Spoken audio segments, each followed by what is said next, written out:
कहते हैं दिवाली के बाद छठ का पर्व जैसे ही खत्म होता है वैसे त्योहारों की जो श्रृंखला है वो भी खत्म हो जाती है। लेकिन काशी में ऐसा नहीं होता।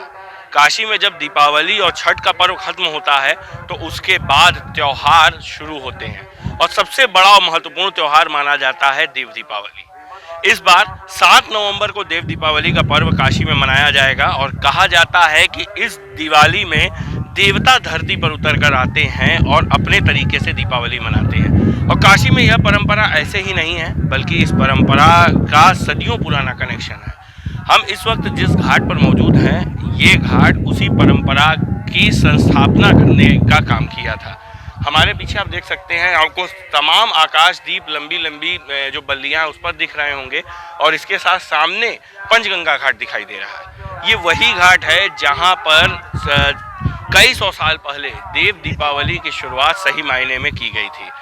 कहा जाता है पुराणों में जो वर्णित है कि जब त्रिपुरासुर राक्षस का वध किया गया था भगवान शंकर के द्वारा और उसके आतंक से जो देवता दुखी थे उन्होंने उसके वध के बाद काशी में, जिसे भगवान शंकर की नगरी कहा जाता है, वहां पर आकर दिए जलाए थे और घाटों के साथ मंदिरों को रोशन करने का काम किया था और अपनी खुशी जाहिर करके दीपावली मनाई थी। इसी वजह से इसे देव दीपावली के नाम से जाना जाता है। इसके अतिरिक्त एक और कथा है जिसके मुताबिक जो यहाँ पर एक हजारा दीपक था जिसकी शुरुआत अहिल्याबाई होलकर के द्वारा की गई थी और यहाँ पर हजारा दीपक लगाकर दिए जलाकर भगवान शंकर को नमन किया गया था जब श्री काशी विश्वनाथ के शिवलिंग की स्थापना यहाँ पर की गई थी।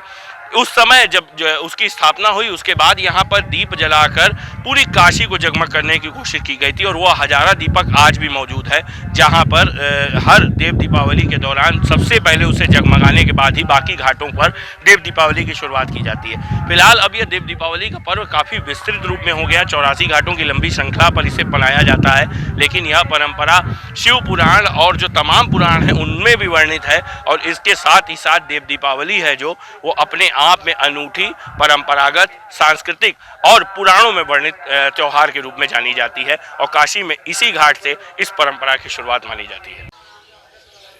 देव दीपावली की शुरुआत देवताओं के द्वारा हुई, जैसा कि उसके नाम से ही उल्लिखित है। देवताओं के द्वारा की जाने वाली दीपावली को देव दीपावली कहते हैं। भगवान शंकर से एक बार त्रिपुरासुर नामक राक्षस था, उसके आतंक से तीनों लोकों में त्राही त्राही मची थी। देवता सब बहुत पीड़ित थे, परेशान थे। उन्होंने भगवान शंकर से प्रार्थना की कि भगवान हमारी रक्षा कीजिए। भगवान शंकर ने त्रिपुरासुर नामक राक्षस का वध किया तो भगवान शंकर का नाम एक त्रिपुरारी पड़ा और त्रिपुर पूर्णिमा भी उस दिन कहते हैं, तो त्रिपुरोत्सव भी कहते हैं देव दीपावली को। तो भगवान शंकर ने राक्षस का वध किया, देवताओं ने खुशी में दीपक जलाए तो उसका नाम पड़ा देव दीपावली। एक कथानक तो ये है। दूसरा, देव दीपावली का काशी से संबंध, तो पंचगंगा घाट जो सामने दिख रहा है उस पंचगंगा घाट पर अहिल्याबाई होलकर से लेकर के तमाम राजे रजवाड़ों ने दीप स्तंभ बनवाए। अभी भी वहाँ 3 दीप स्तंभ दिखाई पड़ रहे हैं। 17वीं शताब्दी का अहिल्याबाई होलकर का दीप हजारा स्तंभ है श्री मठ के बगल में।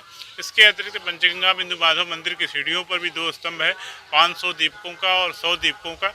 पत्थर में दिए रखने की जगह को बना करके दीप स्तंभ कहा जाता है। ऐसी व्यवस्था राजाओं के द्वारा की गई। तो देव दीपावली की परंपरा काशी में सर्वप्रथम पंचगंगा घाट पर हुई। कार्तिक महात्म में पंचगंगा पर दीपदान का महत्व है और भी दीपदान का महत्व है। तुलसी विवाह, गोपाष्टमी आदि पर्व कार्तिक के महीने में पड़ते हैं और इन सभी पर्वों का संबंध दीपदान से है। वाराणसी से कैमरामैन मनोज के साथ मैं गोपाल मिश्र, ईटीवी भारत।